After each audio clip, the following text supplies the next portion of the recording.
Perkenalkan, nama saya Ayodia Karolin Skabrukmit dari kelas 11 MIPA 1. Di sini saya ingin membahas tentang sistem koloid pada bab 6. Pada bab 6 ini kita akan membahas tentang sistem dispersi, sifat-sifat koloid, dan pembuatan koloid. Yang pertama kita akan membahas tentang sistem dispersi. Sistem dispersi dibagi menjadi 3, yaitu suspensi, larutan, dan koloid. Yang pertama kita akan membahas tentang suspensi. Suspensi adalah sistem dispersi di mana partikel yang ukurannya relatif besar tersebar merata di dalam medium pendispersinya.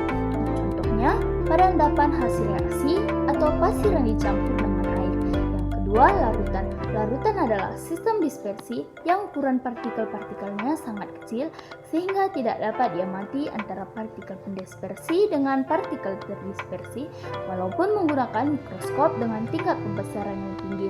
Yang ketiga, kita akan membahas tentang koloid. Koloid merupakan sistem dispersi dengan ukuran partikel yang lebih besar dari larutan, tetapi lebih kecil daripada suspensi. Contohnya pada kehidupan kita sehari-hari, yaitu santan, susu, dan debu. Yang kedua, kita akan membahas tentang sifat-sifat koloid. Pada sifat-sifat koloid dibagi menjadi 6, yaitu efek tindal, gerak Brown, adsorpsi, koagulasi, kestabilan koloid, dan koloid liofil dan koloid liofob. Yang pertama, kita akan membahas tentang efek tindal. Efek tindal merupakan terhamburnya cahaya. Yang kedua, gerak Brown.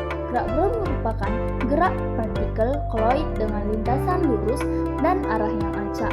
Yang ketiga, adsorpsi. Adsorpsi adalah peristiwa penyerapan muatan oleh permukaan-permukaan partikel koloid. Yang keempat, koagulasi. Koagulasi peristiwa kimia yang dapat menyebabkan terjadinya koagulasi ada dua, yaitu pencampuran koloid yang berbeda muatan dan yang kedua adanya elektrolit. Yang kelima, kestabilan koloid. Cara menjaga kestabilan koloid ada dua, yaitu menghilangkan muatan koloid. Yang kedua, penambahan stabilator koloid. Yang keenam, kita akan membahas tentang koloid liofil dan koloid liofob. Pertama, koloid liofil. Koloid liofil adalah koloid yang fase terdispersinya suka menarik medium pendispersinya.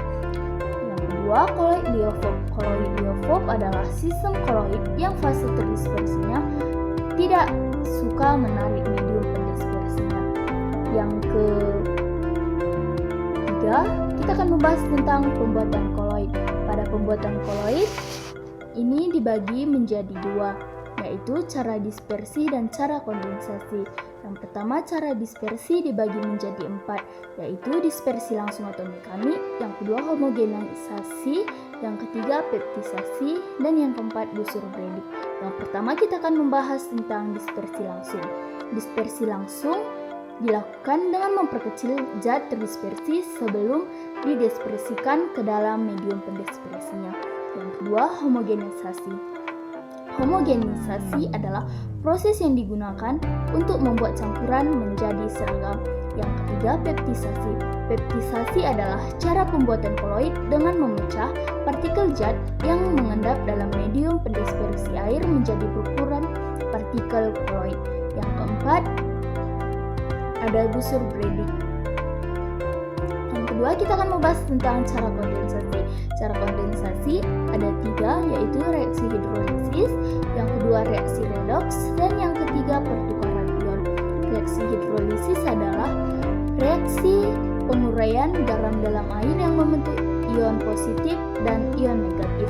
Yang kedua, reaksi redoks. Reaksi redoks adalah reaksi kimia yang terjadi dari gabungan reduksi dan reaksi oksidasi. Yang ketiga, ada pertukaran ion. Hanya yang dapat saya sampaikan. Sekian dan terima kasih. Bye-bye.